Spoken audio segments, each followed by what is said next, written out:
Anyway, hi boys and girls, and as you can probably guess, because it's quite dark, the bulbs on the lights at the top have failed. They're not working, and nobody's been asked to change them. So, I'm going to obviously set my little torch up. Set my little torch up so that hopefully you guys can see. I've set a camera up over there, zoomed it in slightly, how to go about changing them. Now, fortunately, when you're somebody like me, you carry spare bulbs with you. It's a good practice to get into, but these are external trailer bulbs, so it should illuminate the cab quite nicely. But anyway, up here is the light. Now let's see if I can do this without screwing up the camera too much. All you do is it's a clip-on, so you basically, I've done this so many times, you pull it down. Oh, look at that, now all of a sudden it's come on. But that doesn't necessarily mean to say that it's working. It just means to say that the bulb, the filament in the bulb, as I can quite clearly see on this one, you guys haven't got a chance in hell. Chances are that didn't work, so there was an edit there. But the filament's gone. And when I knocked it, obviously, oh, hello, it made it touch. There we go, look at that. Whilst I'm up here, I might as well change this one out as well, because that one don't work either. There we go, lovely jubbly. Just check that one. Lovely. Right, so that's that side done. Now I've got to do the other side.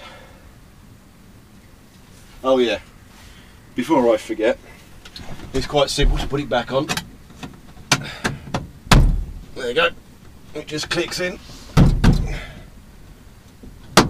There we go. Lovely. Anyway, evening boys and girls. I'm using the Sony camera at the moment just to save the battery in the movie whilst they're being loaded. I don't know what the sound's going to be like on this because it's just going through the camera. I changed bulbs and I can see myself, so I know how the lighting is being affected. So if I do that, if I do that and then move that down, I can see. But yeah, it's had a phone call from Simon. We have a cheap Heap, well we did. It was his mum's Jag, X-Type 2.5, and I got a phone call from him earlier today before I left site. And he said, I want to pick your brains on something. The Jag started to lose 2 litres of coolant every day. And there's no sign of external leakage. You know, there's no wet patches, there's nowhere it's going outside. And even when it's hot, there's still steam coming out the exhaust. And he just wanted to pick my brains on whether it would be the head gasket gone or something more severe. Now, although not every single time a head gasket goes does it mix and make the oil look nasty, I understand that, but if you're losing 2 litres of radiator coolant a day, then if it's not external, it's going to do something to the oil, because that's quite a severe leak. And according to him, the oil is perfectly fine. So there's obviously water getting into the cylinder, explosion it in chamber, because there's a lot of steam coming out of it even when it's warm. And it's losing water rapidly, and he says when you first start it for a few minutes it's really rough, it doesn't want to run right, so obviously there's a lot more moisture in there than there should be. So I've turned around and said, well, if it isn't the head gasket and if it's not mixing with the oil at the rate you're losing fluid, there's a crack somewhere. So back to the drawing board with that one, because my idea was the Jag's structurally knackered. It's not in good shape, but everything, all the running gear and the engine and the thing, seemed to be okay. So my idea was to buy a Mondeo, of the same platform as the X-Type was built on, and then over however long it would take, swap it about, swap the engine, the running gear and everything like that. Yes, there'd be customization, fabrication that needed doing, but it wouldn't be absolutely impossible given they're built on the same platform. So now that the engine's knackered, 2 litres of coolant a day. That's insane. That's a significant issue. So yeah, I'm back to the drawing board on that one. But yeah, it's quite fun. Add that to the fact that this week my internet has gone squiffy. So for anybody who doesn't follow me on social media, Twitter, Facebook,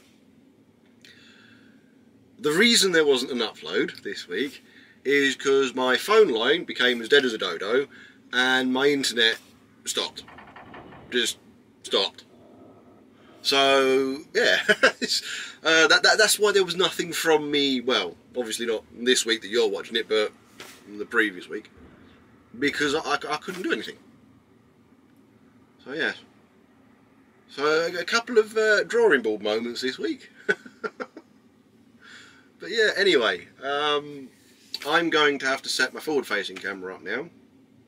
It's dark, so it's not going to see too much, but I'm in Ashford, and I've got to go all the way around to Park Royal. So, yeah. Should get some reasonable footage, but it is dark. That's the problem. I start around, well, I start after midday, usually 1300, 1400. By the time I get to my first destination, it's usually getting this dark. So at the moment, it's just going to be dusk and night road footage primarily. So do enjoy.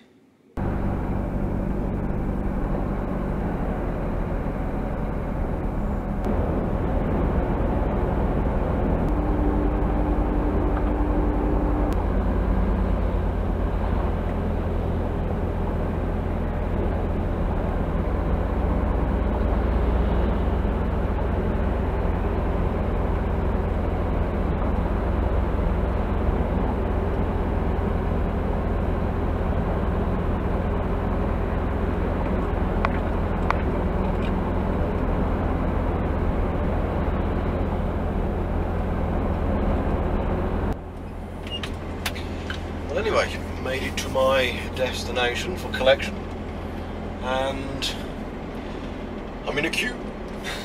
I'm in a queue, and I think that's a little bit too powerful for this somehow. If I can kind of squish it in there, it might actually make a bit better sense. There we go. It's not as good as it. It's probably better just there. Oh well, never mind. A bit of a better shadow behind me, but there we go. Anyway. Oh, what a gloriously wonderful day. I'm sure you can hear the fridge going 10 to the penny. Now hopefully,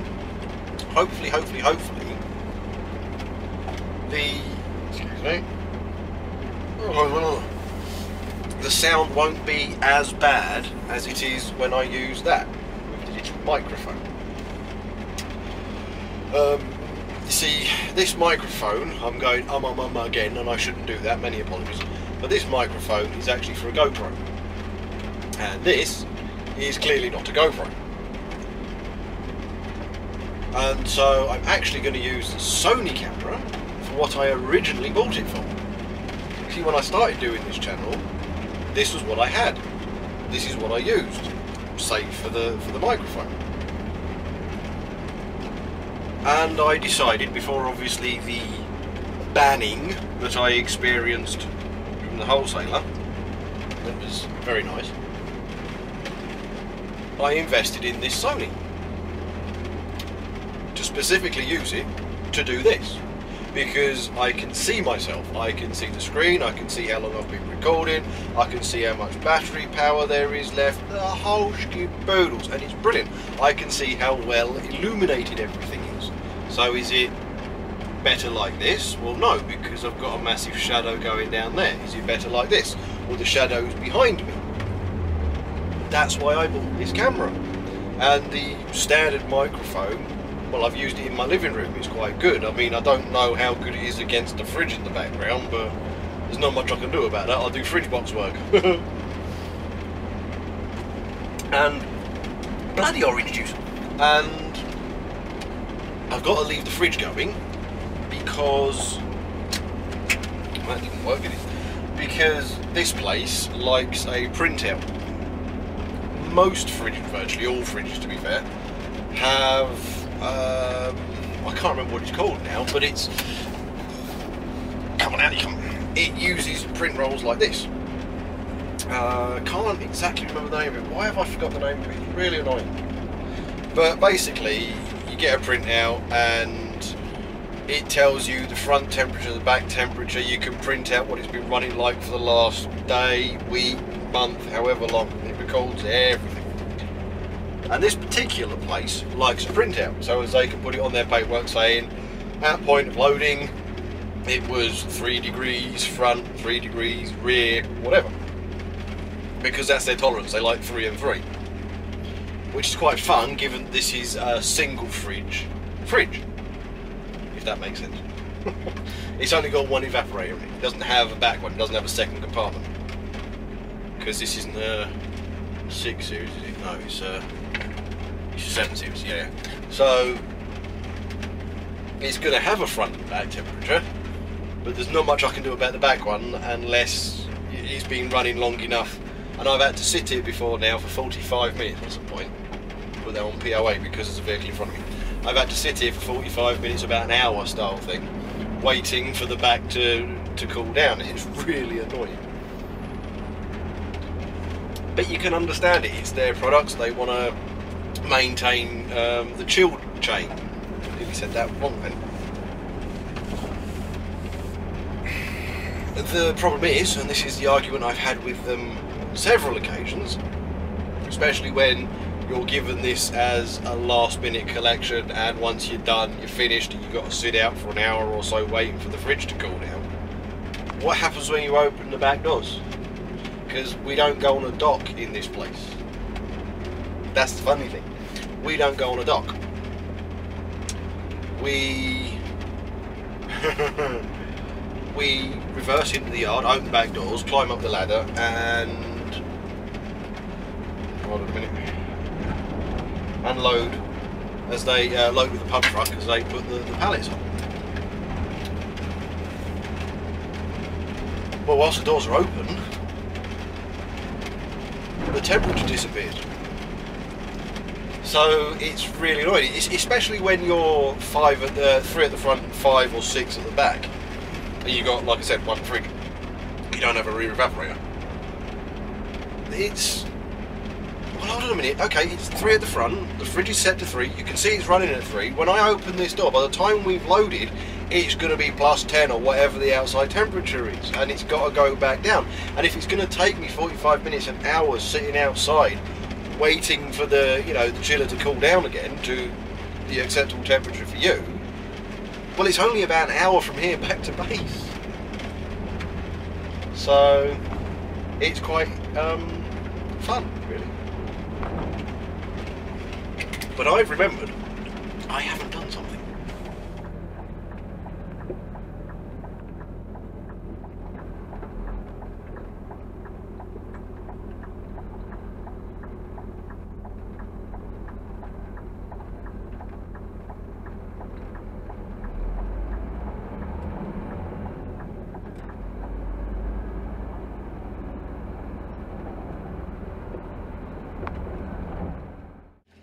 Had to send a text message to let them know I'd arrived. I'd completely forgotten to do that. Really stupid of me.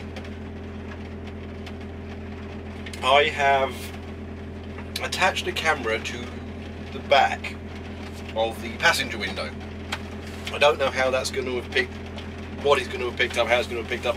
I can see the lens from the way I've angled it, so it's probably picking up part of the steering wheel as well. I don't know. You'll obviously know by now. I will obviously know by the time you see this, because I'll have edited it. But I don't know how it's... I don't know how it's going to work, because it's night. It's dark. Turn that off. Shush. Shush. I know the lights are on. I've got to be on. I'm on the road. This is the one thing I love about this place. It's all double yellow lines. And there's nowhere for us to park, so we just have to sit here and wait. And it doesn't matter what time you get here. I'm sure it's a lie. It doesn't matter what time you get here. They're always on their brakes. Yeah, we're on our brakes drive. Doesn't matter what time you get here. You can get here at 1800, 1900, 2000. It's 2024 at the moment. Always the same. On our brake drive. So, yeah, it's a lot of fun. Now, the fridge is going, it's piddling down with rain. I don't have a plug-in microphone on that, so I can only imagine what the sound quality is like on this thing. Hopefully it's better. There is a port on that to plug a microphone into, but the clever designers at Sony decided to put that plug, the socket, the port, whatever you want to call it, at the bottom. Pretty much right next to where you screw the thread in for a cameraman. So I haven't figured out how I'm going to plug in a microphone to that, if I'm even going to bother, because obviously at this kind of range, given this is the camera I used to use in my living room and it was a lot further away from me then, the microphone was alright, so I probably won't bother with a microphone in the cab.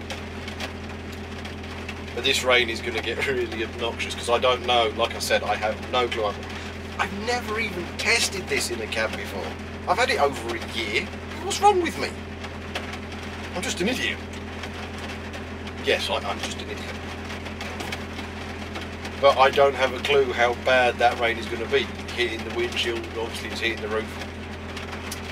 So hopefully it's okay for you. And I don't know. Yes, I've got to chat to Simon again in a while, because he's a bit busy at the moment. He wants me to phone him about 10. Talk about what we're going to do in regards to the cheap heap.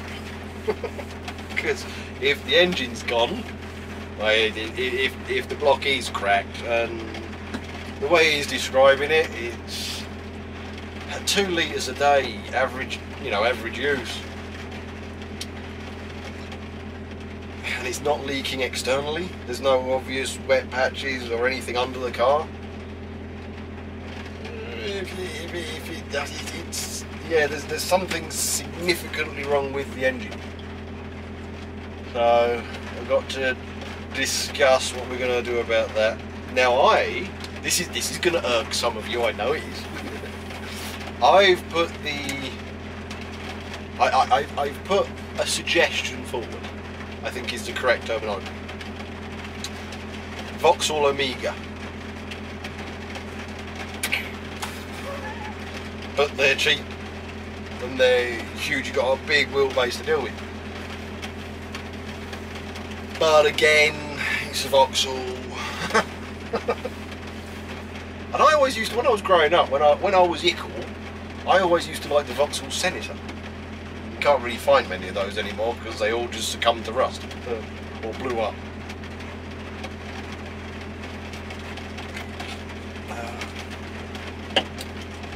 But the Vauxhall Omega is significantly cheap, and there's a lot of scope to work on them. Like I said, it's cheap, so it meets the cheap heat criteria. There is a lot of scope to work on them. You've got a big wheelbase to play with, to toy with. But I don't know. It's pointless going down the BMW route because Simon's already got the M3. And hopefully, once it's rebuilt, however long that takes, and certain things are fixed, it'll dyno at around 1500 horsepower. So it's kind of pointless using a BMW as a cheap heat because, it's never going to equate to the M3. Don't want to go down the Mercedes route. I don't mind Mercedes, but Simon detests them. The Jag route would be good because I like Jags, but I don't know. They're not really cheap Heap kind of cars, and if you do get a cheap Heap Jag that isn't from a relative that you're getting for free, it really is not even close to worth buggering about with. And I want the Mondeo, fair enough, but I'm not a big fan of what I refer to as modern Fords. Anything from 93, 94 onwards. So, we've got to figure this out. But whatever. I think I'm going to end this part now because it's 8:30. I know he said 10. But chances are, if I can get the conversation out of the way, because at 10 o'clock I'm either going to be loading out of this place or driving back to the yard. Either way, I can't use the phone. So I think I'm going to end this little segment now and then carry on if I get a chance later on, or if I'm ending my day.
Well, anyway, that's me back. I'm pretty much finished for the day now. Well, I don't know why I said pretty much. I am finished for the day. Started at 1400. It's pretty much 3 AM now. So, lovely jubbly. I've had to change my start time tomorrow. So, back in at 1400. Oh well. Never mind. What a shame. And all the rest of it. Oh, don't do that. So this is what? 1,022,902. There goes a security guard. He always keeps threatening that he's going to slam on the door when I'm doing this. He never does. One day he will do. But such is life. But yeah, it's been a relatively simple day, really. I mean, I got where I did my last segment. That place held me up for so long. I got there at, hold on a minute, let me just fill this in and I'll tell you. So it was, the problem is they have this, I don't know whether they do it deliberately or what, but I got there at 20:20 and I didn't leave until 11 PM for 8 pallets. So it put me completely behind with everything else, because if I'd have got the load I've just done when I should have got it, I'd have finished a while ago. And it's just so irritating. I don't know whether, like I said, I don't know whether they do it deliberately, but it's every time you go there and they claim, oh well, we were on our break. Yeah, well, I got there at 20:20 and you didn't even bother touching me until 10:30. What, how long's your break? 2 hours? I don't think so. So it's very aggravating when you get places like that, because it just completely and utterly knackers your day. And they just don't give a rat's rear end. That's the problem. Yeah, hold on a minute. I've got my times wrong. Oh no, I haven't. Ha. Don't worry, I thought I was being stupid. Not quite. There we go, so that's finished that one. That's that. Anyway, whilst I get on with this, whilst I finish all of that, I've still got all my stuff to pack away. It's still a bit of a bomb site in here, so I've got to tidy up. Give it a bit of a spruce, give it a bit of a clean about. Anyway, thanks for watching. Like, subscribe, share about, do whatever it is you usually do. I'll see you in the next one, whenever the hell that is, because I don't know what's going to go wrong this time. I really don't have a clue. Something's good. Wheels are going to fall off somewhere. They always do. It's me. It wouldn't be me if that didn't happen. Let's be fair. But anyway, catch you later, guys.